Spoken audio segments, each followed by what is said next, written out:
ప్రత్యర్థుల ప్రచారం ఎలా ఉన్నా, ఒపీనియన్ పోల్స్ ఫలితాలు వ్యతిరేకంగా ఉన్నా జనరల్ ఎలక్షన్స్ లో యూపీఏకు ఎవరు ఊహించని ఫలితాలు ఖాయమంటున్నారు కాంగ్రెస్ ఉపాధ్యక్షుడు యువనేత రాహుల్ గాంధీ. ఎన్డీఏకు 270 సీట్లు వస్తాయంటూ 2004, 2009 ఎన్నికల్లో ప్రచారం జరిగినా అప్పుడేం జరిగిందో చూసామన్నారు.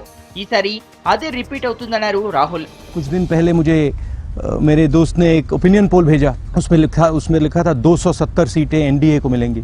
तो मैंने कहा ऐसे ओपिनियन पोल तो मैंने देखे हैं। तो 2004 का ओपिनियन पोल कह रहा था 270 सीट, 2009 का कह रहा था 270 सीट, 2014 का कह रहा है।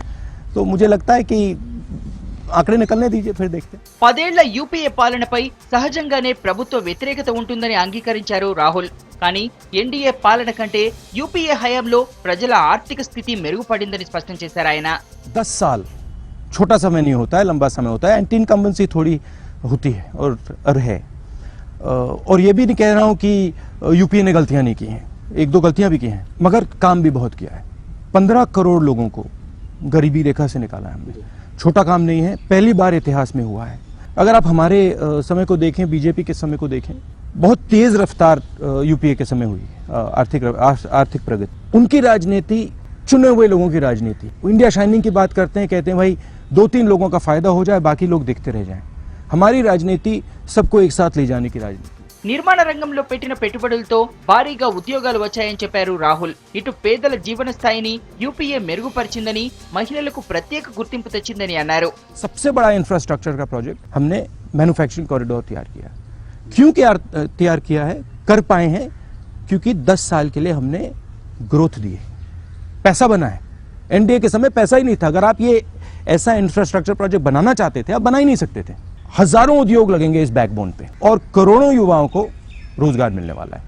और एक दिन आप घड़ी देखेंगे, उसमें मेड इन इंडिया देखेगा। दूसरा, गरीबों को और मजबूत जमीन देनी है।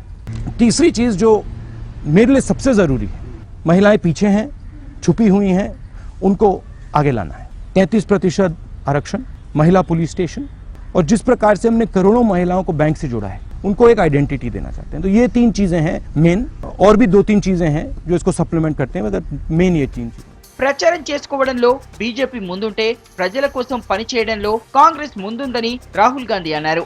ఎవరిని వ్యతిరేకంగా విమర్శించే సంస్కృతి తనది కాదంటూ పరోక్షంగా మోడీని ఉద్దేశించి కామెంట్ చేశారు. हमारी अप्रोच है कि इन 120 करोड़ लोगों को हम शक्ति दें। उनकी अप्रोच है कि वो एक व्यक्ति को शक्ति दें। हिंदुस्तान की जनता जानती है, मार्केटिंग उनकी अच्छी है, इस बात को मैं मानता हूँ। काम हम करते हैं। मैं पर्सनल अटैक नहीं करता, मैं जनरली किसी के बारे में बुराई नहीं करता हूँ, मैं प्यार से बात करता हूँ, मैं इशूज उठाता हूँ। अब उनकी सोच अलग है, वो पर्सनल अटैक करते हैं, वो नेगेटिव बात बोलते हैं, मेरे ऊपर भी बोलते हैं, बाकी लोगों के ऊपर भी बोलते हैं।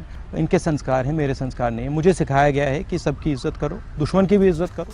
ఎంపీలందరూ ఎన్నుకుంటే ప్రధాని పదవి స్వీకరించేందుకు ఎలాంటి అభ్యంతరం లేదన్నారు రాహుల్. मैंने 2-3 बार बोला है कि अगर मेंबर्स ऑफ पार्लियामेंट कहें कि मुझे प्रधानमंत्री बनना है तो मैं ज़रूर करूँगा।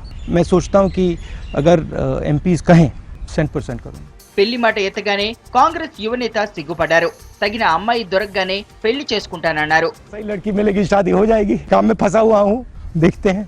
యువతకు సంపూర్ణ మద్దతు అందించే దిశగా ప్రభుత్వాలు ప్రయత్నించాల్సిన సమయం వచ్చిందన్నారు రాహుల్. इस देश में जो शक्ति है उसको खोला नहीं जा रहा है, बंद पड़ी है। उसको सिस्टम सपोर्ट नहीं करता है, उसको सिस्टम दबाता है। इसको मैं बदलना चाहता हूँ। ये मैं जानता हूँ ये 5 साल में नहीं होगा, मैं जानता हूँ ये इसमें टाइम लगेगा, मगर शुरुआत जरूर हो सकती है और शुरुआत को हम करेंगे, दबा के करेंगे। దేశాన్ని అభివృద్ధి చేయాలంటే కాంగ్రెస్ తో మాత్రమే సాధ్యమని రాహుల్ గాంధీ స్పష్టం చేశారు. ప్రజల ఆదరణ తమ పార్టీకే ఉందన్నారు. ఆయన ఆకాంక్షలు ఎంతవరకు నెరవేరుతాయన్నది తెలియాలంటే ఎన్నికల ఫలితాలు విడుదల కానున్న మే 16 వరకు ఆగాల్సిందే.